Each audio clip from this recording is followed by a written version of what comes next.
Hello, dear friends. Ken Graves here with GodSword. I've had a bit of a break in my travels. It's been difficult to find time and a place to sit and do this study. So I have sought to at least try to make up for that by having my Mike Archer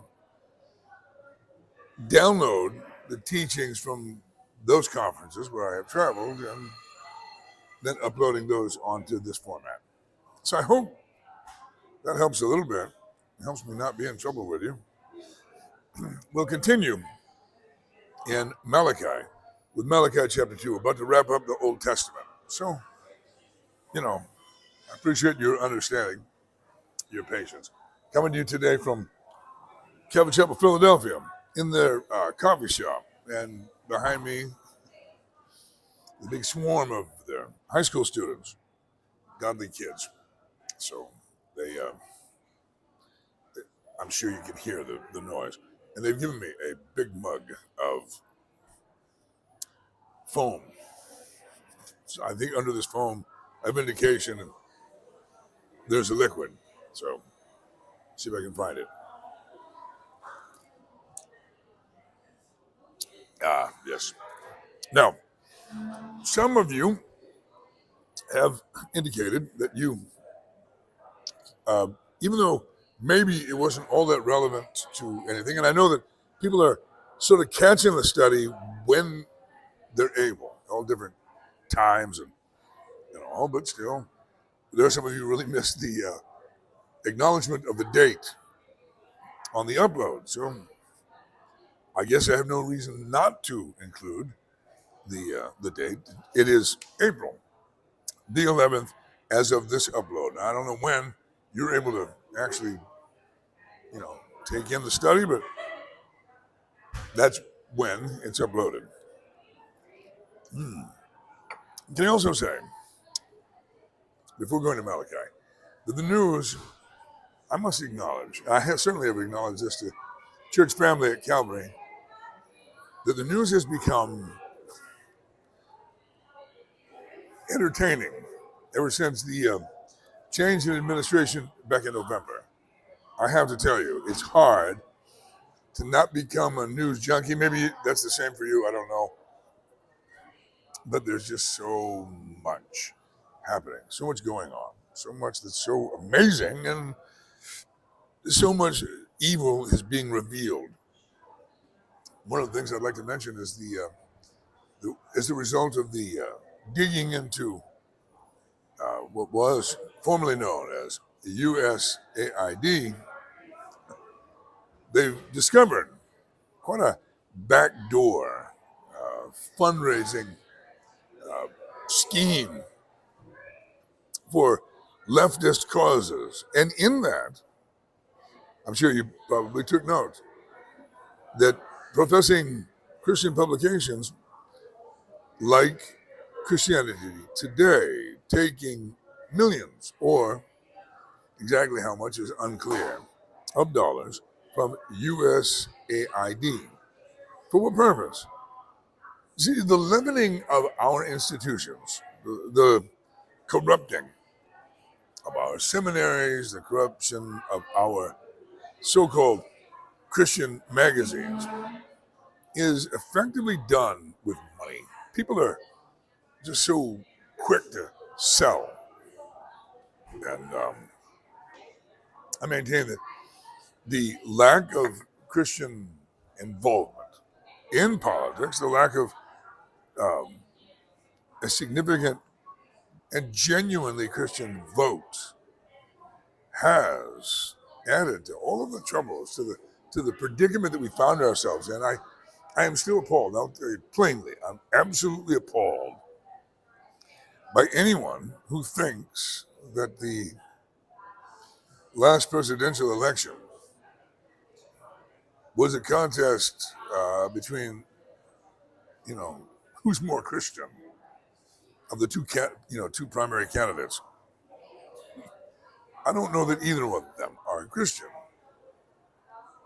but I'm absolutely appalled that anybody would identify themselves as a Christian and support a person or a party that represents the worst kind of tyranny and the absolute end of religious freedom or even freedom of expression at all, let alone the slaughter of the unborn. That I'll acknowledge with you that while I am and was disappointed with the course of the Republican Party and its platform change under Trump's leadership, I said then, I will say now, I'm still grateful for a leader and a party that will stand for the freedom to have the ongoing debate on the issue of life.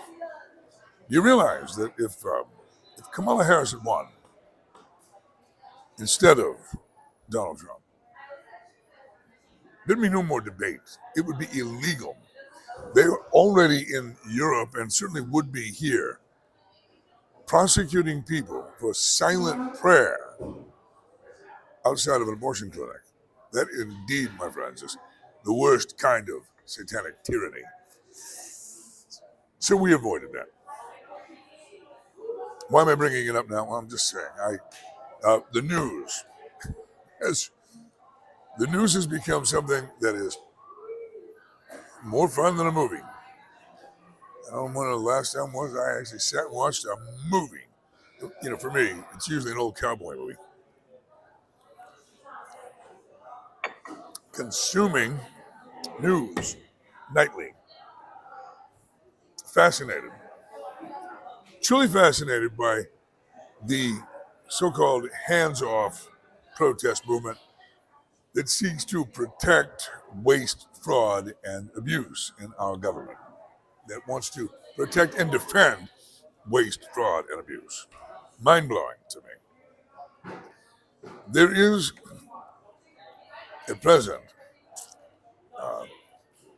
a very aggressive and rapid unmasking of so-called wokeness and so-called leftism. It's being unmasked as absolutely power hungry with no principles at all except power. And money is the means to buy power. All right. Interesting days we find ourselves in. Let's go back to Malachi. Malachi, the second chapter. King James Version, my holster Bible, on the road. I seldom have my LSB with me. I haven't found one that I really like that's small enough yet. Man, this Bible, and it's leather, it has got so many miles. And it's really because of this case that it has remained intact, that it is bound so well. And it's not unusual for me to get the question on this format by email. Where can I get one of those? Where can I get one of those Bible cases? I wish I could have had an answer for you. I don't know. Long ago when I was young, I was about 20 something, 25, maybe 24. Anyway, I made a determination. I wanted this kind of a case. I wanted holster clips, and that's all there is to it. It's just a big case with the clips. And I went to a leathersmith in our town and just left him my tool, which was my Bible. I said, I want you to make a case that conforms to this, and I want it to have holster clips so it can go on my belt. That's simple. I did that, and you can do likewise. So if you really want one, you just got to find the right leather guy. I'm sure if you look hard enough, you can find someone local, and they'll do that for you. Malachi, chapter 2, verse 1. And now, O ye priests, this commandment is for you. If you will not hear, and if you will not lay it to heart to give glory unto my name, saith the Lord of hosts. I realized if I was reading my LSB, it would say, says Yahweh of hosts. I will even send a curse upon you. I will curse your blessings. Yea, I have cursed them already, because ye do not lay it to heart. So, in the ongoing indictment that God delivers to the prophet Malachi, he addressed the priests, the Levites, specifically. And he addresses the fact that they're failing to give glory to his name, which is their actual mission. And he warns that he's going to send a curse and will even curse their blessings. Now, exactly what that means is unclear. There's a couple of options. Either the things that are a blessing to you will become a curse, or it was the priest's job to pronounce blessing. In fact, God spelled out that blessing, that they were to say to the people, the Lord bless and keep you. The Lord make his face shine upon you, lift up his countenance upon you, and so on. That even that act would ultimately have the reverse effect, that the blessings that they're pronouncing will actually become a curse. God will do the opposite, will reverse it. So this is a warning of judgment from God against the Levites, the priests, who were to pronounce blessing. And he said, verse 3, behold, I will corrupt your seed and spread dung upon your faces, even the dung of your solemn feasts, and one shall take you away with it. And the priest understood the meaning plainly, because as they were to deal with the animals that they were slaughtering for sacrifice, they had an obligation to deal with the entrails, the dung. All of that was to be kept separate. It was to be taken away, not offered on God's altar, but taken outside of the city, a designated place where it would be burned. God is saying, I will bring judgment. It will spread that very dung on your face, and someone will come and take you away with it. In verse 4, and you shall know that I have sent this commandment unto you, that my covenant might be with Levi, saith the Lord of hosts. So God warns them, reminds them of who they are, whose son they are. They're son of Levi. He warns them. Verse 5, my covenant was with him of life and peace. And I gave them to him for the fear wherewith he feared me and was afraid before my name. So Levi, chosen as the priestly tribe, apparently, as God indicates here, was because of Levi's reverence for God, which they are now not demonstrating.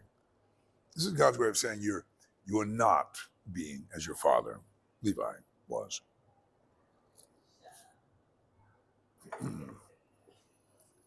He goes on to describe Levi in verse 6. The law of truth was in his mouth, and iniquity was not found in his lips. He walked with me in peace and equity, and did turn away from iniquity. Now, that isn't recorded for us in Genesis, in the account of the patriarchs, but God here says it through the prophet Malachi with regard to Levi. That's his testimony.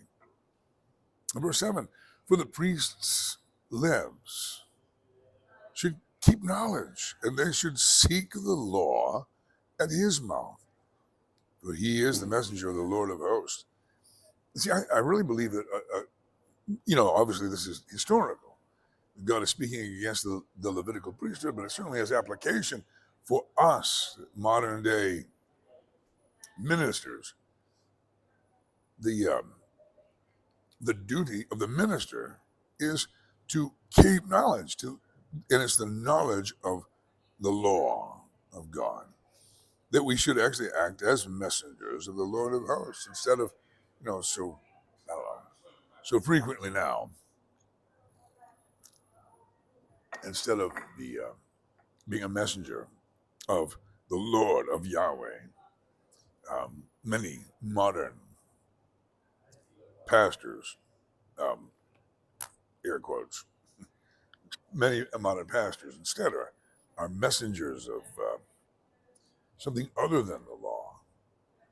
So many have become messengers of wokeness. It's evil. God says, but you are departed out of the way. You've caused many to stumble at the law. You've corrupted the covenant of Levi, saith the Lord of hosts. You've corrupted the covenant of Levi. You're violating the arrangement. You're violating the terms of the covenant. And it is the covenant, he says, of Levi. You got some coffee? I do. I have coffee. There you go. Trevor, you're making an appearance on the Daily Study. Assistant Pastor Kevin Chapel, Philadelphia. So the covenant of Levi, the terms being violated. Verse 9, therefore have I also made you contemptible and base before all the people, according as you have not kept my ways, but have been partial in the law. Have we not all one Father? Hath not one God created us? Why do we deal treacherously, every man against his brother, by profaning the covenant of our fathers? So this statement, have we not all one Father, is not making the case for a universal brotherhood of man, although there is, I guess, a minor sense in which we can consider ourselves that in the sense that we're all made in the image of God. He created us. We all have that in common, all of humanity. But I really believe that what is being spoken of here, when he says, have we not all one Father, he might well be speaking of Abraham, or even more specifically, speaking of Levi, the already mentioned father of this tribe and the priestly line. So he asks a question, somewhat rhetorically. If we're all created by God, why? And that means, and we're all, bearing his image, why do we deal treacherously against every man against his brother? If you really understood your brotherhood, then you would treat each other different. And here, the English Bible uses the word treacherous or treacherously, and he's going to continue to use that. It's a good word, the old word, treacherous or treacherously. Verse 11, Judah hath dealt treacherously, and an abomination is committed in Israel and in Jerusalem. For Judah hath profaned the holiness of the Lord which he loved, and hath married the daughter of a strange god. So we'll see in this section that not only are the priests failing in their service to God and violating their covenant, God here, and he speaks through the prophet Malachi, confronts them for what they're doing toward the wife of their youth, what they've done with marriage. So Judah hath dealt treacherously, and he says that an abomination, something truly offensive to God, has been committed in Jerusalem. And that Judah hath profaned the holiness of the Lord, which he loved, and hath married the daughter of a strange god. The Lord will cut off the man that doeth this, the master and the scholar, out of the tabernacle of Jacob, and him that offereth an offering unto the Lord of hosts. Master and scholar, high and low, everybody. It's like everyone is going to experience the consequences of God's judgment, the consequences of their sin. In verse 13, this you have done again, covering the altar of the Lord with tears, with weeping, crying out, insomuch that he regardeth not the offering any more, nor receiveth it with goodwill at your hand. You say, wherefore? This is one of those points again where the prophet Malachi, speaking for God, will anticipate what they're thinking. And you're like, what are you talking about? And because the Lord hath been witness between thee and the wife of thy youth, against whom thou hast dealt treacherously. Yet she is thy companion and the wife of thy covenant. So what is God outraged about with regard to the priest? They're putting away their wife, the wife of their youth. Putting away the wife of their youth and trading around for a new model that isn't even part of the covenant people, a new model that is pagan. This is wickedness. A woman gets old together with a man. And this wickedness of a man is, God says, dealing treacherously against the wife of his youth. This is outrageous to God. That a woman fades just as a man does. But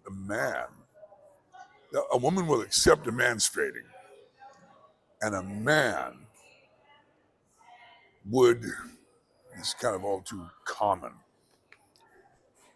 betray the person that walked with him and gave her youth to him.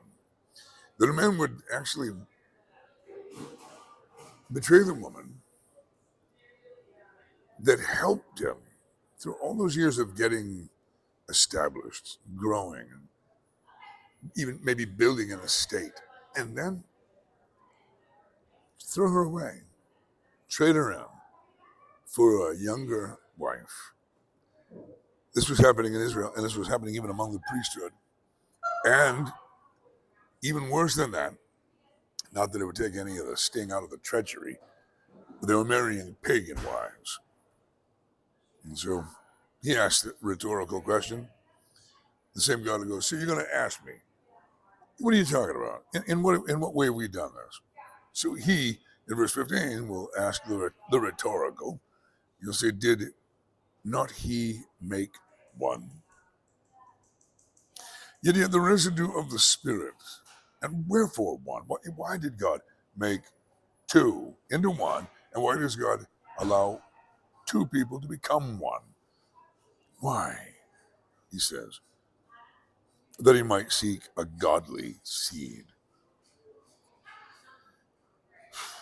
Generations are affected by our marriages, our children, our children's children, the whole world around us. Right now, in this nation, in our own culture, we can look in every direction and see the awful consequences of our treachery and our failure to just stay together. I just finished reading on this trip Missing Pillars by Pastor Brian Shannon.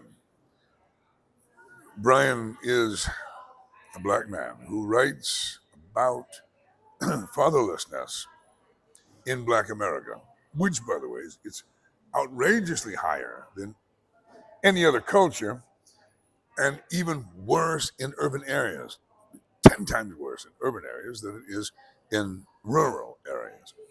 The consequences of a culture where fathers abandon their wife or their baby mama and abandon the children. Man, it's all around us. Crime rate, the human suffering, it's terrible. And Brian writes about Black America and the plight and some of the philosophy, some of the causes, influences on all of that. And he writes profound wisdom. Um, but it's true in every direction.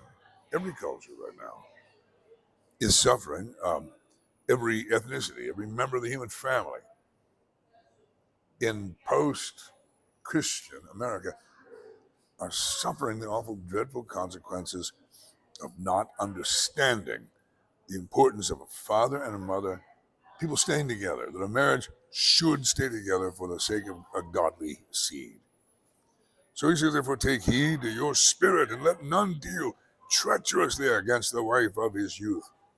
And God continues to use that expression, the wife of a man's youth. This is God acknowledging that we all get old, we all fade.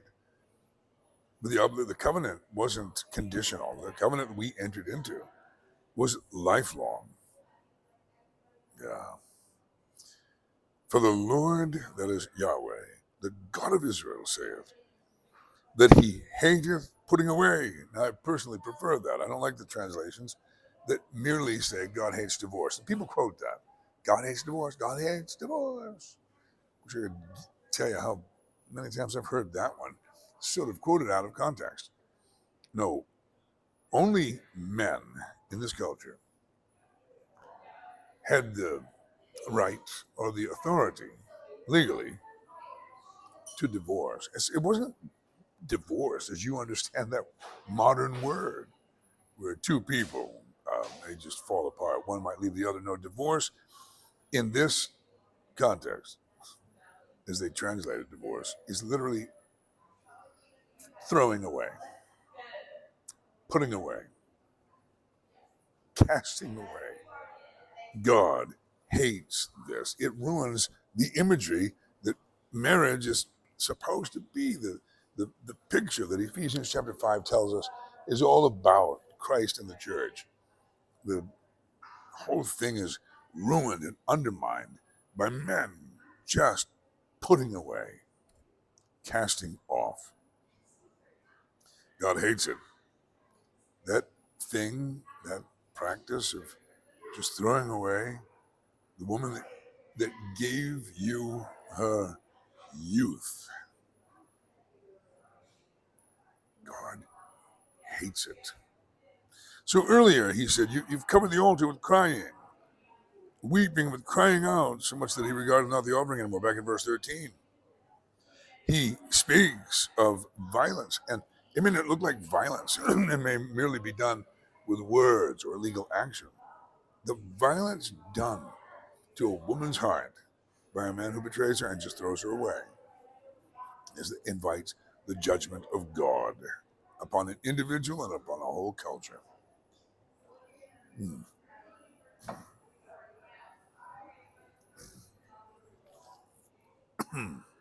Excuse me. She's the one who's weeping. She's the one coming to the altar of God. She's the one coming to the tabernacle to cry. Imagine this. This is God saying to the priest. He's saying to the priest, the very altars that you're offering your sacrifices on are the same altars that your broken-hearted wives are coming to pour out their soul to me at. That's what's going on here. I actually believe, excuse me, as I've probably, maybe you've heard me say this before, but I'm in the discovery as a married man, from reading the words of the Apostle Peter, 1 Peter chapter 3, he talks about marriage. He talks about the possibility of a man um, having his prayers hindered by failing to treat his wife in the way God calls him to, and failing to honor his wife as the weaker. And he said, don't do this.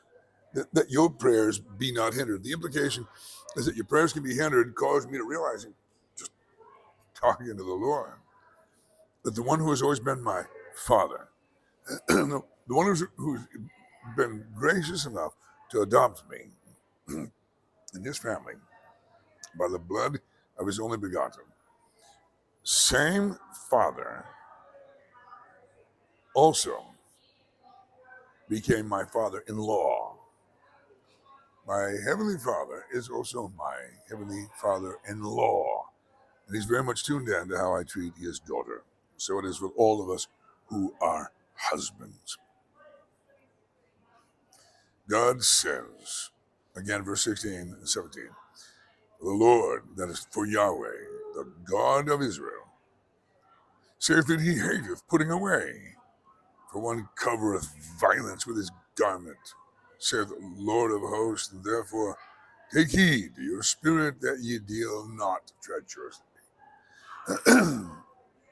Betraying, casting off, failing to love and honor the woman that you entered covenant with invites God's judgment, because he sees the violence done to her heart. He sees her tears. He deals in judgment. discipline. You wearied the Lord with your words, and yet you say, where have we wearied him? When you say, everyone that doeth evil is good in the sight of the Lord, and he delighteth in them. Or, where is the God of judgment? So, I happen to believe that this reference to injustice, calling evil good, is directly connected to this practice of putting away the wife. That this is the very injustice that God is speaking of. Now, no doubt that it's broader than that, and his grievance against the priesthood that he indicts here through Malachi is broader. But he mentions injustice in the very context that he is dealing with them about their treachery against their wife. I maintain that they are, in fact, connected.